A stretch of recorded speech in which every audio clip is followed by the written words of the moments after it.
Can somebody explain to me why everyone's mad about the Switch 2 cost? 450 bucks? Isn't that like less than a PS5? But a PS5 came out 4 or 5 years ago or something? I don't know. $90 games. Okay, hold on just a second. I'm just going to do this little experiment that I like to run whenever Americans complain about the cost of things in this country. Inflation calculator. Let's see. I was paying $60 for games back in 1999. So $60 back then. Wow, $113 today. Okay, so what's the issue? You know consoles are sold at a loss, right? Was it really 60 in 1999? Yes. Or like 2000 or something. This is more Treatler shit, by the way. You know, yeah, you know Canadians and Australians and stuff are paying way the more for everything. Cost of Nintendo 64 on release. Launched at $200 back then. That's like 400 today. No, it's more than 400 today. No, it's pretty much dead on 400. Why are we paying more? Because of inflation? And now the tariffs are going to come in. Sheesh. The original Switch released at 300 in 2017, so 450 is pretty normal for a Switch 2. The Steam Deck is like 900 bucks in Canada. Jesus. Price started at 450. A separate bundle with the new Mario Kart World will be 500 bucks. I don't know, it seems cool. I mean, the controller is going to be larger. Like the original Switch's controller, the little paddles at the end or whatever are so tiny, I can barely even use them. So now this is going to... Why not just watch the Direct? Because it's Nintendo, they'll probably copyright strike me for even thinking about it. They're also releasing a dedicated Pro controller. Oh, that's nice. Mario Kart 64 was 70 bucks in 1996. Really? That's crazy. 80 bucks, man, for Star Fox 64. Holy. It's like $5,000 today. Yeah, it is Kino. Yeah, that's the trade-off. It was pricey back then, but also the games were good. The Switch 2 will be 25% cheaper in Japan than the version that'll be available in the US. Well, yeah, that's how exports work, right? Doesn't that make sense? Also, especially now with the tariffs. 450 bucks Switch, $80 to $90 games, and online that you got to pay for monthly. What a bargain. I'm not defending the online play. I guess I just don't understand why people complain so much about how much games... Like, games have never been so cost efficient. You can get, like, what's the Harvest Moon? Not Harvest Moon. What's the game with the farming? Stardew Valley, and then just play that shit for 500 hours. It's a way better like time per dollar spent ratio than you'd get from going to the movie theater, or like, I don't know. You can get dinner for 2 for 70 bucks. Yeah, but I can do that on a Steam Deck for cheaper. Then do it on a Steam Deck for cheaper. I don't understand. Mario Kart World Switch 2 Welcome Tour. Yeah, they're doing a new FromSoft game. It's coming out on the Switch? Oh, I didn't realize the new FromSoft game was coming out on the Switch. Oh my god. I haven't even seen the trailer for it. I don't watch trailers because I don't like spoiling myself. It's multiplayer, though? I'll take a look later. Hyrule Warriors, Duskbloods, Kirby Air Riders, Kino. Why do you think everyone's mad? It's because of that? In my experience, if gamers are mad about something, they're probably wrong. Like, I think that works for the most part. And it's as a general guide, it steers me in the correct direction. Dude, there's a lot of games opening up on this. What the hell? And a bunch of classic games. It was a 1-hour direct. Yeah, I don't watch that shit. Silksong 2025 confirmed. Yeah, I saw that. Finally. Is that coming out on the Switch, or is that or is that just going to be on the computer? Fortnite. Now they got quite a lineup, like right off the bat. A Hollow Knight Silksong. I'm surprised that's not like one of the featured items up here. Honestly, it sounds like this is a pretty slam dunk opening. I don't know. People mad? Holy shit, look at all this. It was a really good direct. Then why am I seeing people mad about the cost?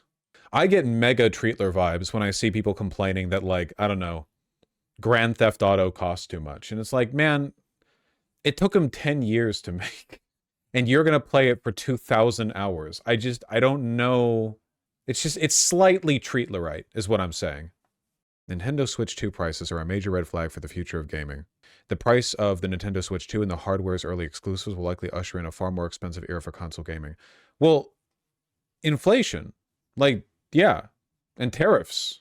Not Vosh criticizing people complaining about prices of an industry when minimum wage has stagnated. You can never criticize a gamer. You can never criticize a white bitch. All of a sudden, then they non-binary, ADHD, BPD, PTSD. They got an empty wallet. They got like fibromyalgia. You can't say shit about anyone. Oh, people complaining about games getting more expensive in line with inflation. Have you considered the economy's bad? Yeah, I talk about it like 4 hours a day. You can tune in at youtube.com/c/Vosh. Make sure to like and subscribe. Do you think GTA 6 will be $100 plus? Wait, GTA 5 or GTA 6? GTA 6 should be $300 just to make people mad. What chat is leaving out is they're also offering local game sharing. So if you own a Nintendo Switch 2 game, you and your friends can play one copy locally on older Switches or online with a new console. Wait, what? Wait, that sounds like insane tech. What the hell? That sounds incredible. Is that that's the future of gaming right there. That's cool as hell. I'm surprised Nintendo would allow that, considering how like restrictive they tend to be about you know, just their properties in general. I feel like there's a catch. Maybe. You can also share games online for 2 weeks. Huh. Maybe I should watch the Direct. It's no surprise the Switch 2 will be less powerful than the PS5 and Xbox Series X, but some of the series specs feel downright odd from a value standpoint. The Switch 2 will only ship with 256 gigabytes of internal storage. Probably to make you get another memory card or something. I don't know. SD cards are cheap as though. Yeah. They're pretty... Ew, check the game prices. We've been talking about the game prices. I don't really care, to be honest with you. Nintendo is undoubtedly preparing us for the age of $80 Mario and Zelda titles at the very least. But I was buying Nintendo 64 Mario and Zelda games for $60, which today would be way more than that. So I don't know. It's just, you know how cheap gasoline was back then? Your parents were buying those? Yeah, my parents were buying those. Yes. When I was 7 years old, my parents were the ones buying the games. You are correct. Honestly, I don't mind doing this for Nintendo specifically, because this is the only company where you can be reasonably sure you're not going to get like bullshit surcharges or whatever. Oh, sorry, this one's servers have been taken offline. Oh, sorry, microtransactions. Oh, sorry, this game released in an unfinished state and is never going to be completed. Oh, sorry, like you buy a Nintendo game and you have the Nintendo game, you know? It's nice to have a company with quality control.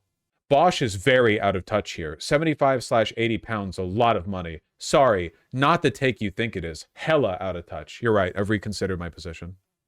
This is super cool. Letting everyone play the game together. I really like that. Nintendo's banking on the fact that in a post-COVID world, nobody actually meets their friends in real life anymore. So even though this looks really cool, no one will get any use out of it. Bosch never heard of Pokemon LOL. I wish. Vosh not playing modern Nintendo products. I mean, I shit on Nintendo plenty. Let me think. Like, what's the last Nintendo game I played? The most recent Paper Mario, Origami King. I played Tears of the Kingdom, Super Mario Wonder. I 100%ed Super Mario Odyssey. That's all I can think of. Pikmin 4. Pikmin 4 was key. Pikmin 4 is a good game. And all this was pre-tariff, too. I think Vosh might be Pikmin 4's #1 advocate. If there are 1,000 Pikmin 4 defenders, I'm one of them. If there's one Pikmin 4 defender, that's me. If there are 0 Pikmin 4 defenders, then my ass is dead. Just because you adjusted the price for inflation doesn't mean the prices are more affordable than they are now.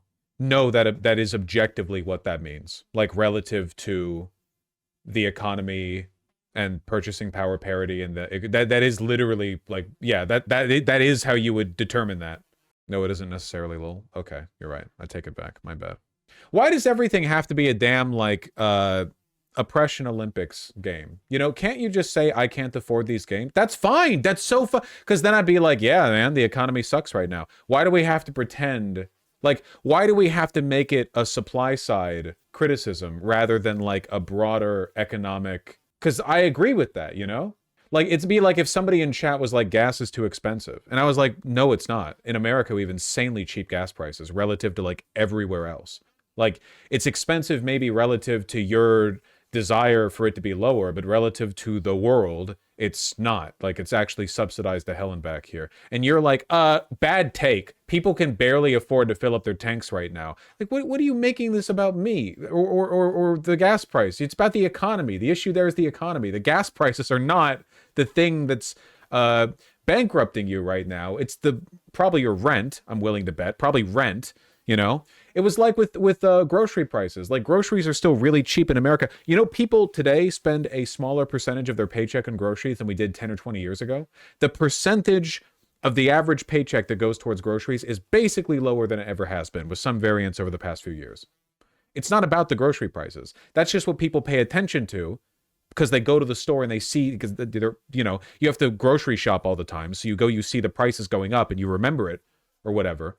It's probably rent that's really doing it, you know? Jesus Christ, man. The China tariffs are cumulative? One big point amid all the headlines, I was texting with Press Secretary Carolyn Levitt during the event, and she confirms the 34% tariff on China is on top of the previous 20%. Okay.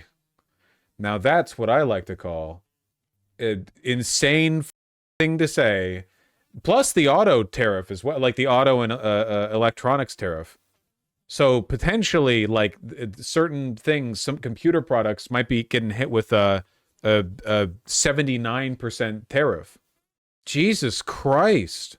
Can you remind chat that's going to hurt other countries than just America? They get to suffer too. Oh, everyone all around the world is going to suffer. But this is like I want every other country's hands to hurt from them grabbing America by the collar and going, wake up, wake up, wake up, wake up.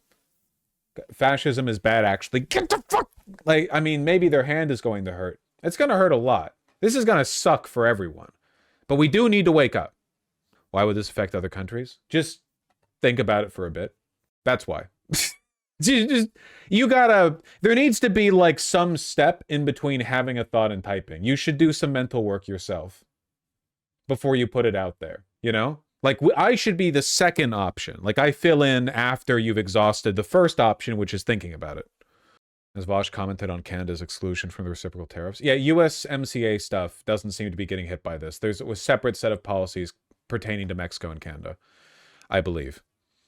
Do tariffs stack additively or multiplicatively? Probably additively, I imagine. Seems to be the case.